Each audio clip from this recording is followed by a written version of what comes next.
அறிவோம் நன்றாக குருவாழ்க, குருவே துணை. வணக்கம். நான் உங்கள் பாரம்பரிய ஜோதிடர் கார்த்திக் நாகராஜ். இன்னைக்கு சனி, ராகு, கேது, குரு பயிற்சி பலன்கள் தான் பார்க்க போறோம். எந்த ராசிக்கு அப்படின்னா கன்னி ராசிக்கு. கன்னி ராசி இப்ப குரு 10ஆம் இடத்துக்கு வர்றார். தொழில் ஸ்தானம் 10ஆம் இடம் அப்படின்றது பதவியை குறிக்கக்கூடிய இடம், கௌரவத்தை குறிக்கக்கூடிய இடம். குரு வரனால என்ன ஆகும்? குரு வரனால ஏதாவது பாதிப்பு இருக்கா அப்படின்னு கேட்டீங்க அப்படின்னா கண்டிப்பா பாதிப்பு இருக்கு. எதுல பாதிப்பு இருக்கு? தொழில்ல குழப்பங்கள் இருக்கு.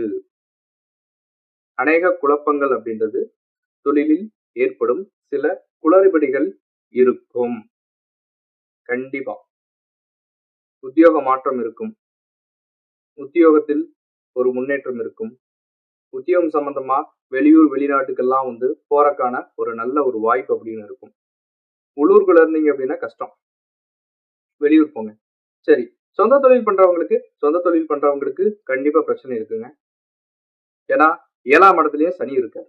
அப்ப வாடிக்கையாளர் கூட பிரச்சனை, சரியான நேரத்துக்கு காசு வராது. அதனால் இது கொஞ்சம் சவாலா தான் இருக்கும். சனி உட்கார்ந்துருக்கக்கூடிய இடமும் குரு அமர்ந்திருக்கக்கூடிய இடமும் கண்டிப்பா தொழில் முதலீடு போட்டு தொழில் பண்றவங்களுக்கு கண்டிப்பா ஒரு பிரச்சனை அப்படின்னு இருக்கும். இந்த குருவாலும் சனியாலும் திருமணம் நடைபெறும், ஆனா கொஞ்சம் தாமதம் அப்படின்றது ஆகும். அதற்கான முயற்சியை நீங்க கட்டாயம் எடுக்கலாம். கண்டிப்பா சொத்து சேர்க்கை உண்டு, பணப்புழக்கம் அப்படின்றது இருக்கும். ஆனால் தொழிலில் பிரச்சனைகள் இருந்து கொண்டேதான் இருக்கும். 7ஆம் இடத்துல சனி உட்கார்ந்துருக்கார். வாழ்க்கை துணை கூட கருத்து வேறுபாடுகள் கண்டிப்பா இருக்குங்க. கருத்து வேறுபாடு இல்லாம இருக்காது நிச்சயமா. அதே மாதிரி 7ல் உட்கார்ந்த சனி தனது 3ஆம் பார்வையில் 9ஆம் இடத்தை பார்க்கிறார். அப்ப தந்தைக்கு ஆரோக்கிய கேடும் இருக்கு. அதுல கொஞ்சம் கவனம் தேவை. தாயோட உடல்நிலையும் கண்டிப்பா பாதிக்கப்படும். அதையும் நீங்க பாத்துக்கணும். சரி, ராகு கேது 6-12ல உட்கார போறாங்க. 12ஆம் இடத்துக்கு கேது போறார். 6ஆம் இடத்துக்கு ராகு வரப்போறார். 6ஆம் இடம்ன்றது உங்களோட உத்தியோகத்தை குறிக்கக்கூடிய இடம். அப்ப வேலையில பிரச்சனை இருக்குங்க. வேலையில அழுத்தம் கண்டிப்பா இருக்கும். வேலையில பாத்தீங்க அப்படின்னா ரொம்ப மெனக்கெட்டு ஒர்க் பண்ற மாதிரி இருக்குங்க. நம்மளோட ஏர்னிங்ஸ்க்காக எக்ஸ்ட்ரா எஃபோர்ட் போடுறது அது கொஞ்சம் அதிகமாவே தான் இருக்கும். ஆனா ஒரு பெரிய பிளஸ், ஒரு பாவ கிரகம் 6ஆம் இடத்துல உட்கார்ந்து அதை ஒரு சுப கிரகம் பார்க்குது. அப்போ தொழிலில் வேலையில் எவ்வளவு பிரச்சனை இருந்தாலும் கண்டிப்பா சால்வ் அப்படின்னு ஆயிடும். அப்ப வேலையும் நல்லா இருக்கு, உத்தியோகஸ்தர்கள் நல்லா இருப்பாங்க. உத்தியோகத்துக்கு ஒரு மாற்றம், நான் கொஞ்சம் ஒரு மாற்றம் வேற இடத்துக்கு நான் வேலைக்கு போகலாம் நான் நினைக்கிறேன் அப்படின்னா மாத்திக்கலாம். ஆனா புது வேலையில போய் உட்காந்து உடனே அது செட் ஆகாது. கொஞ்சம் ஸ்ட்ரெஸ் இருக்கும். என்ன இருந்தாலும் அந்த 6ஆம் இடத்துல போய் ராகு அமரும் போது கண்டிப்பா பிரச்சனை கொடுக்கும். அது வரைக்கும் கொஞ்சம் பார்த்துக்குங்க. அது உங்களுக்கு கம்ஃபர்டான ஜோனா இருந்துச்சு அப்படின்னா பிரச்சனை இல்லை. கம்ஃபர்ட் ஆகல, செட் ஆகல அப்படின்னா உங்களுக்கு குடைச்சல் இருந்துகிட்டே இருக்கும்.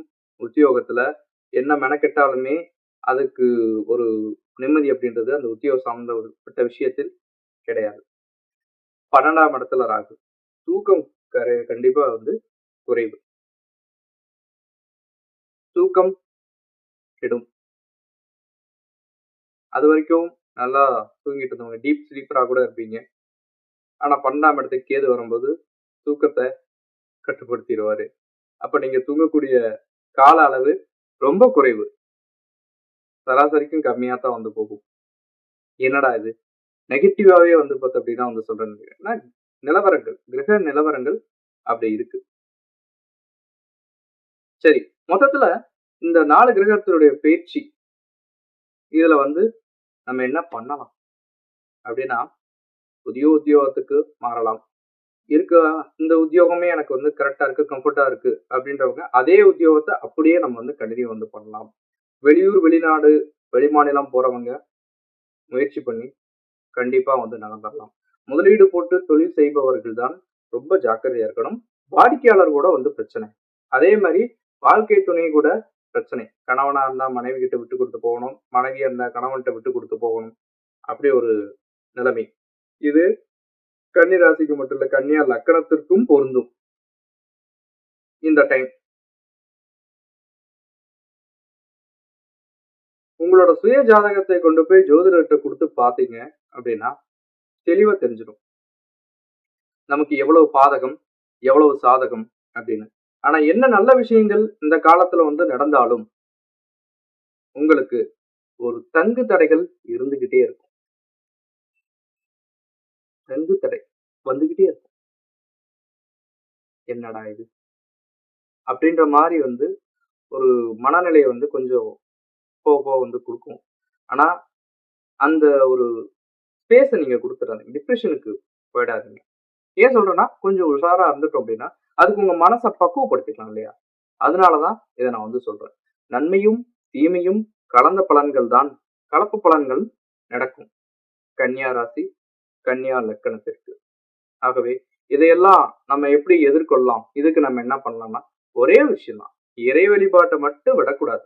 உங்க இஷ்ட தெய்வம், உங்க குலதெய்வம், இதை விடாம நீங்க வணங்கிட்டு வந்து வாங்க. பெருமாள் கோயிலுக்கு போயிட்டு வாங்க. ஒரு புதன்கிழமை போனாலும் சிறப்பு, சனிக்கிழமை போனாலும் சிறப்பு, வெள்ளிக்கிழமை போனாலும் வந்து சிறப்பு. போய் நல்லபடியா கும்பிட்டு வாங்க, போதும்.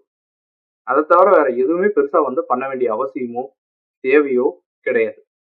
கன்னிராசி நல்லா இருக்கும், கவலை வந்து பட வேண்டாம். என்னடா பேச்சு இந்த மாதிரி இருக்கு அப்படின்னு வந்து யோசிக்க வேண்டாம். சரியா? கண்டிப்பா உங்களுக்கு நல்ல தசாபத்தி போகுது அப்படின்னா உங்களுக்கான கஷ்டங்கள், பிரச்சனைகள் இது அத்தனையுமே வந்து முற்று பெற்றுவிடும். கவலைப்படாதீங்க. என்கிட்ட கன்சல்டிங் வந்து வேணும் அப்படின்னு விருப்பப்படுறவங்க ஸ்கிரீன்ல நம்பர் இருக்கும், என்னை கான்டாக்ட் பண்ணலாம். நம்ம வீடியோஸை தொடர்ந்து பாருங்க, லைக் பண்ணுங்க, ஷேர் பண்ணுங்க, சேனல் சப்ஸ்கிரைப் வந்து பண்ணுங்க. உங்களோட ஆதரவு அப்படின்றது ரொம்ப வந்து தேவை. நன்றி, வணக்கம்.